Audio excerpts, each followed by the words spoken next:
Ito pa, mga kababayan ko, ang pinakamatindi. Dati, yung mga nagrarally sa US, mga kababayan ko, nung panahon ni Duterte sa US Embassy nagrarally. Ay, nagugulat kayo dito, mga kababayan ko. Yung mga rallyista, dati, sa US Embassy sa Maynila, nagrarally. Naninira ng mga staffang establishment. Ngayon, mga kababayan ko, nag-upgrade na po. Nag-upgrade na po ang rallyista. Abay, makikita nyo, mga kababayan ko, yung Chinese Embassy na po ang nirarally.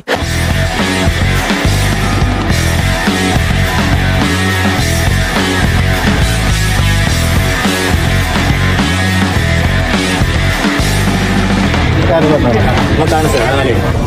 Ang alin? Ang alin? Walang binabayad sa amin dito. May piso. Wala. Mga kababayan, tingnan nyo, panoorin nyo ito Nagprotesta ang ilang grupo sa harap ng Chinese Embassy bilang pagunita sa araw ng kagitingan.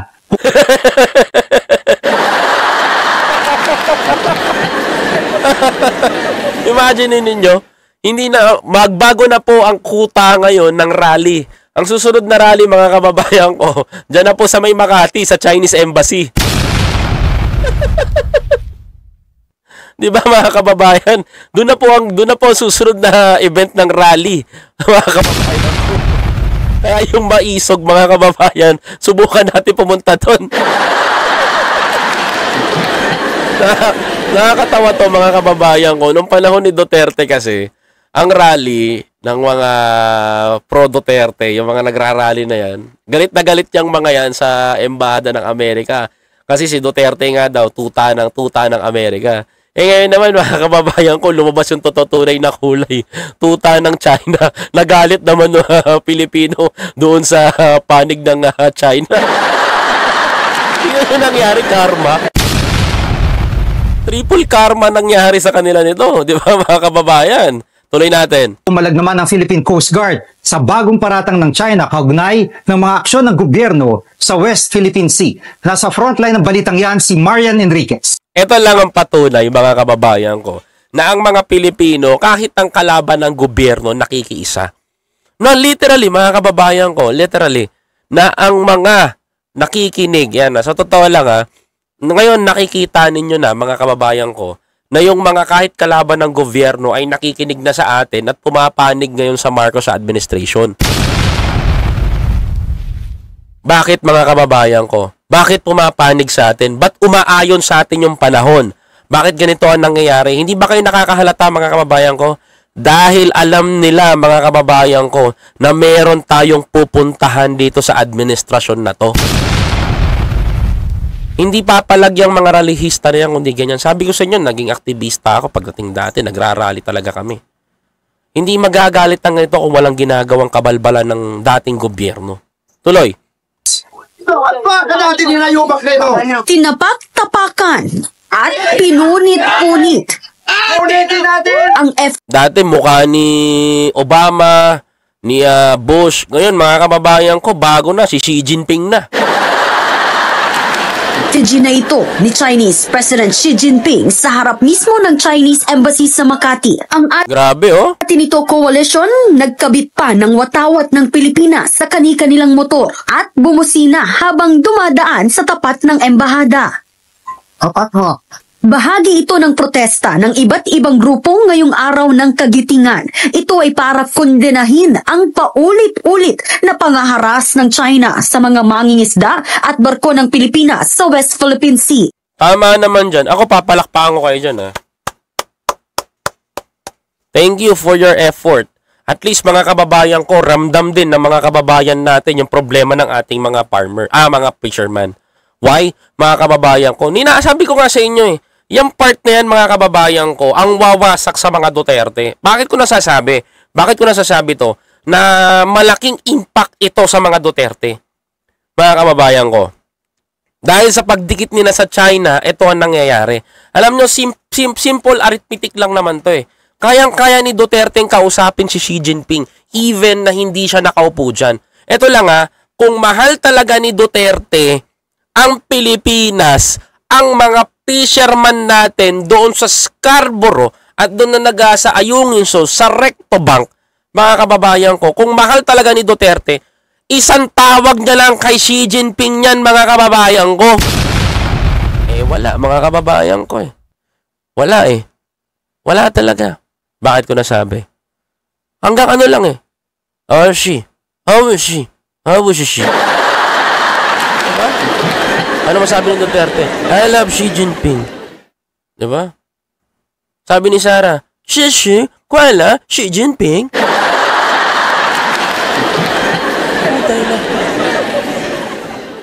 Kayo malapit sa China. Tinablan nyo, kinuha nyo yung position na dapat ang gobyerno natin ang nakikipag-usap. Ang ginawa nyo matindi, kayo nakipag-usap sa China. Kaya nagkakagulo ang bansa natin. Bakit? Paano ko nasabi, mga kababayan ko? 'Di ba? O to example ko sa inyo. Ang Pilipinas meron special envoy of China, mga kapatid. Ang nangyari ganito, si Roque, yung mga alagad ni Duterte, ang nandoon sa China. Sila ang nakikipag-usap sa China. Ngayon, para itong mga special envoy hindi makapasok, magkaroon tayo ng conflict. Ayaw nilang papasukin itong special envoy ng China, ng Pilipinas, dahil malalaman nitong mga to, yung kabalbalan yung baho nila sa loob. Di ba? Titapatin ko kayo, hamunin nyo yung mga DDS na yan, hamunin nyo si Duterte, hamunin nyo mga kababayan ko. Kaya mong sabihan si Xi Jinping na patigilin ng pambobomba sa mga fisherman natin. Anytime, nakakausap mo yan. Sabi mo nga, di ba, yung letter mo, sumulat ka kay Xi Jinping, tumutugon, and si Xi Jinping naiintindihan ka. Ba't hindi ka maintindihan yan ni Xi Jinping? Magkaiba na kayo ng lingwahe ngayon? That's too impossible. Tama ako, di ba? Kaya yung ginagawang pagrarally nitong mga aktivista na to, mga kababayan ko, dyan sa Makati, makatarungan para sa akin. Di ba? Our message is addressed to the Chinese government to move out of the West Philippine Sea. Buti pa to, nagsasalita ng ganyan Yung isa dun, no comment. No comment ako dyan, mga kababayan. Sinagot na ng kapatid ko yan. Wala talaga akong komento dyan. I'm sorry. Diba? Dismantle its illegal structures in the West Philippine Sea. Buti pa yung ordinaryong Pilipino, di ba mga kababayan ko, may comment? Di ba? Pinipigilan niya. Yung isa, no comment. Wala akong ano dyan. Yung kapatid ko na lang daw shopping niya. di ba? Recognize the 2016 arbitral ruling and stop the harassment of Filipino fisherfolk and stop the harassment, disruption of Philippine supply mission. Dapat ito nalang vice presidente natin matalino Oo nga, kaya mo. Alam sumagot. Yung isa dyan, mga kababayan ko, no comment. No comment ako dyan. No comment. Okay na yung sinabi ni Congressman Pulong. Dapat yung National Defense ang sumagot dyan. Diba? Di daw role ng BP yung ay anong role mo? Palamuti. Paano ka maging, alam mo hindi mo pwede idahilan sa taong bayan na ang vice presidente, ang role mo lang is tumahimik. No?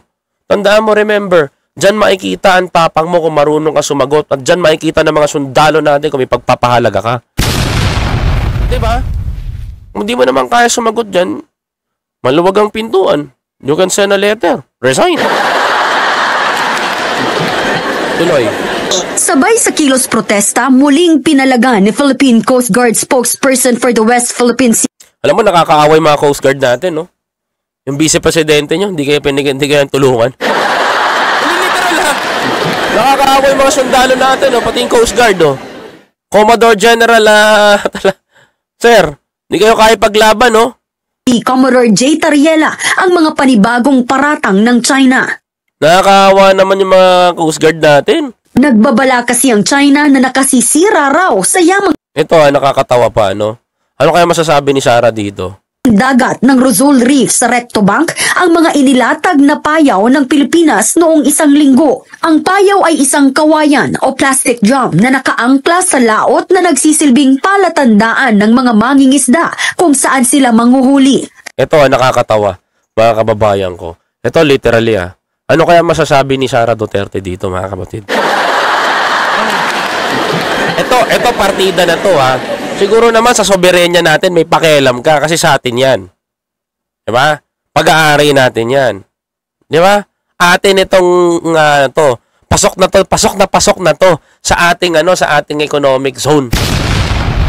Atin na to. Atin 'yan, mga kababayan ko. Wala ka nang sasabihin, 'di ba? At kung wala ka nang masasabi na dahilan ng China, this is pasok sa ating exclusive economic zone, yang Recto Bank. Ayun, ano kaya sasabihin niya dito, no? Sa artikulo na inilathala ng Chinese Communist Party, iginit ng isang marine expert na may negative Mga kababayan ko, ano kaya sasabihin niya dito? Pakinggan niyo to ibong epekto raw sa marine resources ang mga payaw na posibleng mauwi umano sa overfishing. China, kayo sumisira ng bahura natin, wag kayo sinungaling. Yung mga giant taklobo nga dyan, kinuha ninyo Hindi ba mapagsira yun? Diba? Sasabihin ng China, nakakasira daw yung mga Alam mo, tinagtatakpan ng China yung kanilang sarili behind those Parang Duterte administration. Sila doon nagkukubli sila sa pulang bandera ng China. Diba? Mga kababayan ko, sa totoo lang, nasasaktan kayo sa sinasabi ko dito. Sa totoo naman sinasabi natin Yung kayong mga naniniwala sa mga Duterte, kayong mga nagtatago sa bandera ng China. Bakit ko nasabi, mga kababayan ko, ano kaya masasabi nyo dito? Nakakasira ba talaga yan? Sagot ni Commodore Tariela, dapat nang itigil ng China ang pagpapanggap na may malasakit ito sa kalikasan. Buti pa nga ito si Commodore J. Tariela May nasasabi against China. Yung isa dyan, kakampi talaga nila. Walang masabi. No comment. At 2028, wag din kayo magkomento, Dagdag pa ni Tariela, China ang nasa likod ng pagkasira ng marine resources sa rehiyon. Magbo-boycott ka sa akin, walang problema, pwede ka na lumayas, sir. Bakit? May katangahan ba ang pagsasalitaan ng totoo? Diba? Imagine ninyo, napaka-hypocrisy ng mga naniniwala sa inyo. Paniwalaan nyo mga Duterte na naniniwala sa China. Paniwalaan nyo ng paniwalaan. Sige lang. Walang problema. Pag dumating ang araw na kayo na siningil ng mga yan, tignan natin. Diba? Ngayon pa nga lang, hindi na makapagsalita Ano nga asahan nyo dun? Baka pagdating ng araw, naging presidente yan, no comment yan pag sinakop tayo ng China. Nang magtayo sila ng mga artificial island. Sino nga nang sumira? Iginiit din ng PCG na pasok sa exclusive economic zone ng Pilipinas ang Recto Bank, kaya nararapat lang din ng mga Pilipino ang makinabang sa yamang dagat nito. Nagbabalita mula sa Frontline, Marian Enriquez, News 5. Tingnan nyo yan, mga kababayan ko, no? Tingnan ninyo. Grabe, di ba? Nakakapandurog sa atin yan. Atin to Atin to, sobra. Atin to. Atin tong lugar na to, atin to, pag-aari natin yan, pero anak ng teteng, pinaglalaruan tayo. Tapos yung mga taong malalapit pa sa China, ayaw pang makialam dito para tumulong, gusto pang magisakit ng ulo. Saan tayo lulugar? Diba? I thought the Vice President of the Republic of the Philippines is the Vice President of the Filipino, not the Vice President or spokesperson in China. Diba? Tuloy. Yun lang sa akin dun, mga kababayan. Tingnan nyo to Pakinggan nyo to. Paliwanag si Vice President Sara Duterte kung bakit tikom siya sa isyu ng tumitinding tensyon sa West Philippine Sea. Nasa frontline ng balitang yan si Marian Enriquez. Yan tayo nakakatawa, mga kababayan. Panoorin nyo. No comments. I think comprehensive na yung statement ni Congressman Paulo.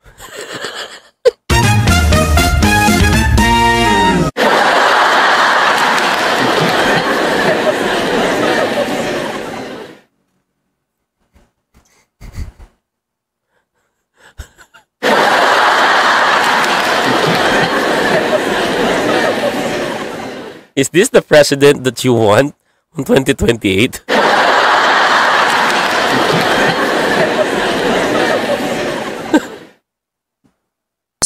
Nasa frontline ng balitang yan si Marian Enriquez.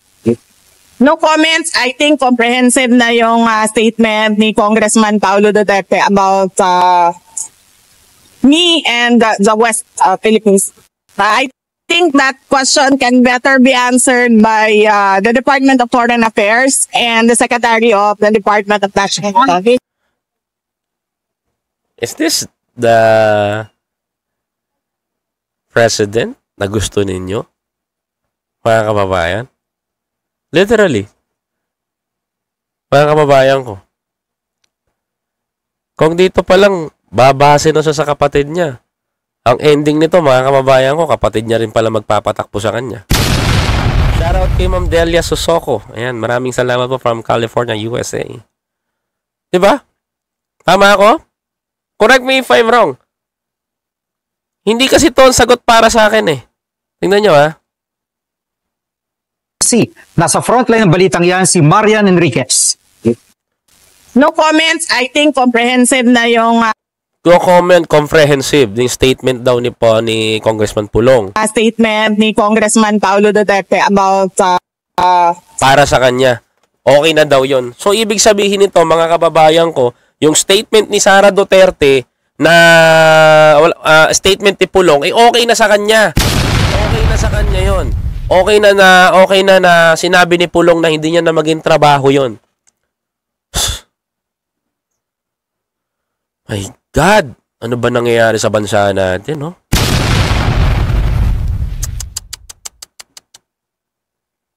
Diyos ko po. Lord, please guide us. No, nakakahiya. Nakakahiya, promise. Thank you very much po, Tita Delia Susoko, for your super chat. Maraming salamat po. me and the West Philippines. I think that question can better be answered by the Department of Foreign Affairs. Ano? Ikaw ang tinatanong, hindi Department of Foreign Affairs. And the Secretary of the Department of National Security. Hindi. Alam mo, ito lang yan. Simple arithmetic lang yan, no? Simple arithmetic lang yan. If I were the Vice President of the Republic of the Philippines at kaalyado ko ang China, ito sagot ko dyan, no? Ito sagot ko dyan. Hindi ko kailangan yung kapatid ko, no? Kasi ako yung Vice Presidente. Ipa ko lang ha, kunwari lang ha. Didiretsuhin ko talaga. Kakausapin ko yung mga kaalyado nating bansa na China para itigil na yung pambobomba sa ating mga fisherman. Tapos ang usapan, pagkadali-dali, hindi na, okay na yung sinabi ng kapatid kong si Pulong nung nakaraan na wala talaga akong dapat sabihin dyan. Di ba mga kababayan ko, Ma'am Divina Valdemores? If you are the Vice President of the Republic of the Philippines right now, anong sasabihin mo? Alam mo, ganun kasimple lang para sa akin. Kakausapin ko yung kaalyado nating China na itigil na yung pambobomba ng tubig sa ating mga resupply. Sa ating mga fisherman. That's enough. That's tapos. Hayaan kong mangisda yan at pag-usapan natin ng bilateral. Hindi yung sasagutin mo sa in front of media, mga kababayan ko na, hindi, yung kapatid ko na lang, tama na yung sinabi ng kapatid ko last time, yung tungkol doon, kasi very comprehensive na yung ano. Hindi pinag-uusapan dito yung comprehensive, ang pinag-uusapan dito, paano ka magiging presidente for 2028 niyan. Literally, mga kababayan ko, paano mo papatakbuhin ang bansa natin kung dito pa lang nakaasa ka na sa kapatid mo? Diba? O, sige nga, pag nanalong presidente to, aantayin na lang natin speech ni Pulong. Si Pulong yung presidente.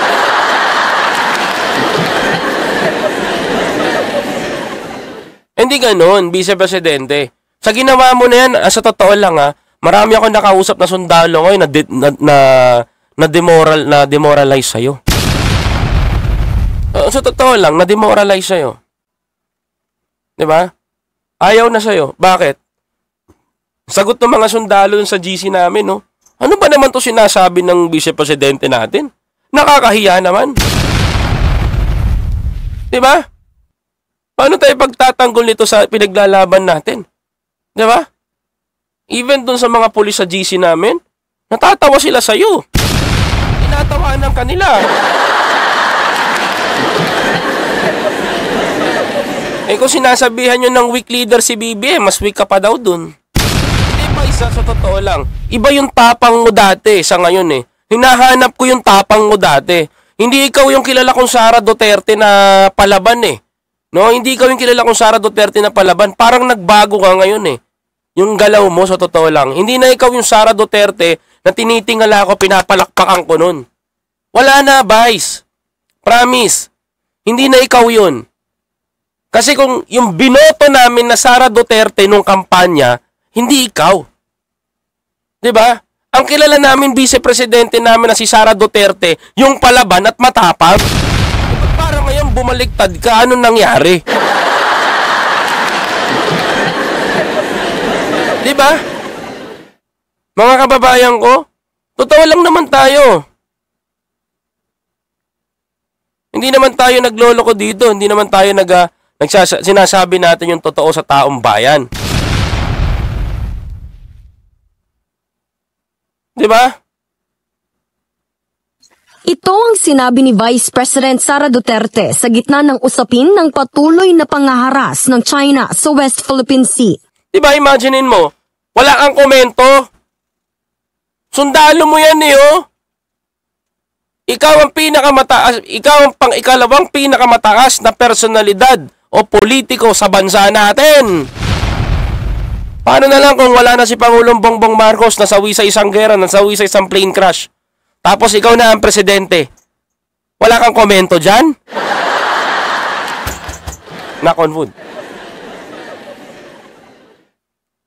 Tapos ikaw ba yung magiging successor? Ay, wag na, mga kababayan. Diba? Tuloy. Inulit niya ang sinabi noon ng kanyang kapatid na si Davao City Representative Paulo Duterte na dapat ay idirekta sa kalihim ng Department of National Defense at Foreign Affairs ang issue sa West Philippine Sea. Sabi ko nga sa inyo, di ba, kadali-daling solusyonan yan, tanong na yan sa media. So, totoo lang. Napakadali. Di ba? Napakadali. At hindi kay VP Sara na kalihim ng Department of Education. Alam mo, kahit sabihin pa natin Department of Education pa, secretary siya ng Department of Education, remember, she is the Vice President of the Republic of the Philippines. Sakop niya pa rin to as a vice-presidente, kaya siya hinihinga ng komento. Ay, kadali-dali lang ito, di mo alam sumagot. Sunod yan ang panawagan ng ilang grupo na dapat magbigay ng pahayag ang bise kaugnay ng tensyon sa pinag-aagawang teritoryo. Natanong din ang bise sa pangunguna niya sa SWS Presidential Survey. Nako, Diyos ko. Boboto niya. Boboto niya. Boboto niya to? Pag binoto niyo to, bahala kayo. Ako, hindi na. Sobra na to eh. Ngayon kailangan ng high moral ng mga sundalo natin. Ngayon kailangan ng isang BP na matapang ng mga sundalo natin, ng Pilipino, ng taong bayan. Anak ng teteng, ang pinaglilingkuran China eh, mga kababayan ko eh, no? Diba? Pinaglilingkuran mo China. Pilipinas to, hindi to China.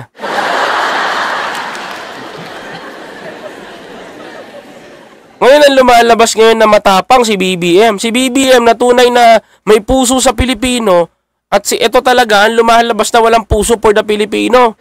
Oh, edi tama yung sinasabi ni Maharlika, mga kababayan ko. 'Di ba? Walang si BBM na si BBM daw ay sakim. Oh, adik. So, adik nga mga kabayan ko, sobrang adik sa pagtatrabaho. Naging sakim sa pagiging sa pagtatanggol sa bayan. Eto, anong ginagawa nito? Buti pa pala yung pinaparatangan nyo na magnanakaw eh. Lumalaban eh. Yung nagmamalinis, mga kababayan ko, walang sinabi, no comment. Diba? Oh. Totoo lang, di ba? No comment.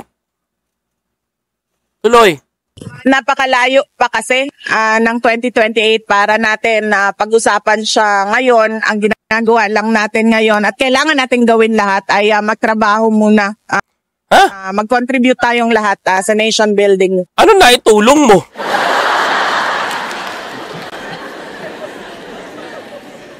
Ano na itulong mo? Sige, tanong natin kay Pulong. Anong sagot ni Pulong? Sa tingin ko, wala ka na itutulong sa nation building eh. Kasi yung simpleng problema ng eskwelahan dito, kailangan pang isalo ng mga magulang eh. Di ba? Nakakalungkot mga kababayan ko. Meron tayong palamuti sa DepEd. Diretsahan ako nagsasalita mga kababayan ko because this is the right time eh. Ano, naaawa ako eh. Supposed to be naaawa rin ako dito kay Sara. Kaso anak ng problema, mga kababayan ko, kahit maawa po ko mga kababayan ko, ang kinakampihan niya hindi po taong bayan para sa akin. Ang kinakampihan mo, China. Alam mo, Vice, ito na yung pagkakataon mo para ipakita sa taong bayan na may puso ka for the Filipino people eh. Na hindi kami nagkamali ng pagboto sa'yo. Diba? Bakit? Mga kababayan ko, this is the perfect timing na ipamukha dyan sa mga tao na yan, mga kababayan ko, ang mga nagawa mo.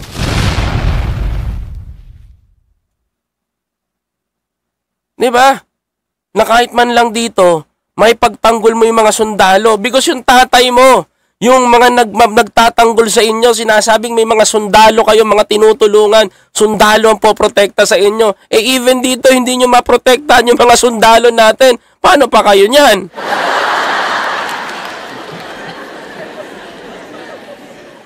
Tuloy. Diba? Mga kababayan ko, it's the reality na hindi natin maitatago, mga kababayan ko. Yan ang totoo doon. Kaya kayo maging wais kayo ha. Tingnan nyo na mabuti. Harap at likod, kanan, kaliwa. Mga kababayan ko, hindi po biro ito. Hindi na po biro yung nakikita nyo. Mga kababayan ko, kaya simple lang yan. Maging wais po tayo sa 2028 election.